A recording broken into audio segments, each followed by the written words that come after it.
ఒక చిన్న పల్లెటూరులో రాఘవ అనే రైతు విశ్వాసాన్ని పంటలా పెంచేవాడు. రాఘవ, బాలు చిన్ననాటి మిత్రులు.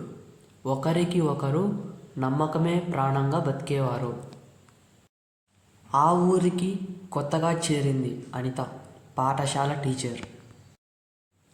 రాఘవ కృషికి ఊరంతా గౌరవం ఇస్తే బాలు మనసులో ఈర్ష్య మొలకెత్తింది. ఆయన ఎంతో మంచి వ్యక్తి.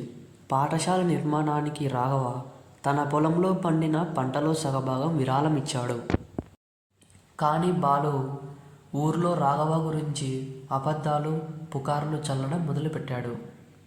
బయట ఊరి మాటలకు ఇంట్లో కమల మనసులో భయాన్ని నింపాయి. రాఘవ కొడుకు రాము ఇలా అంటాడు: నానా, వాళ్ళు మన గురించి ఎందుకు చెడుగా మాట్లాడుకుంటున్నారు అని. కానీ దీనికి సమాధానం రాఘవ దగ్గర లేకపోయింది. కొన్ని రోజుల తర్వాత ఊరి జాతర రాత్రి బాలు తన కుట్రని మొదలుపెట్టాడు. ఆ కుట్రకి మధ్యరాత్రి రాఘవ మీద దొంగతనం ఆరోపణలతో ఊరంతా మేల్కొంది. ఈ దొంగతనం ఆరోపణకి మన రాఘవ ఎలా రియాక్ట్ అయ్యాడు, అదంతా వచ్చే భాగంలో అయితే చూద్దాం. అప్పటి వరకు టేక్ కేర్. Bye bye.